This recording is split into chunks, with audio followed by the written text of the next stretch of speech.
Good morning বন্ধুরা। তো দেখো সকাল সকাল প্রচুর বৃষ্টি হচ্ছে, তোমাদের ওখানেও নিশ্চয়ই বৃষ্টি হচ্ছে। তো চলো এখন ভিতরে যাওয়া যাক।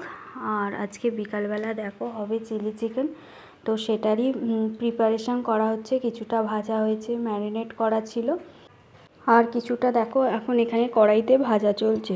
তো তারপরে দেখো এখানে পেঁয়াজ, ক্যাপসিকাম, কাঁচা লঙ্কা যা যা লাগে দিয়ে একটু হালকা করে ভাজা হচ্ছে। আর এখন দেখো সব কিছু দিয়ে সস টস দিয়ে প্রায় রেডি হয়ে গেছে বলা চলে। আর এবার একটু নামিয়ে নেব। তো রাত্রিরের খাবারটা দেখো জাস্ট জমে গেল। আজকে চিলি চিকেন, রুটি আর আছে শসা। তো তোমরাও কারা আমার মতন চিলি চিকেন খেতে ভালোবাসো তো জানিও, আমার তো হেভি লাগে। তো নেক্সট দিন দেখো আমার তো জন্মদিন ছিল।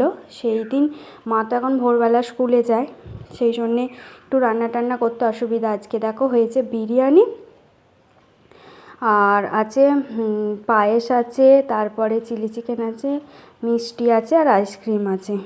তো চলো শেষে তোমাদের সাথে কিছু ছবি ছিল সেগুলি শেয়ার করে দিলাম। তো চন্দনও এসেছিল, আর মাও ছিল, বাপিও ছিল, সবাই ছিল। বেশ আনন্দ করেই কাটলো এবছরের জন্মদিনটা। তো আজকের ভিডিওটা এই পর্যন্তই। আজকের মতন টাটা।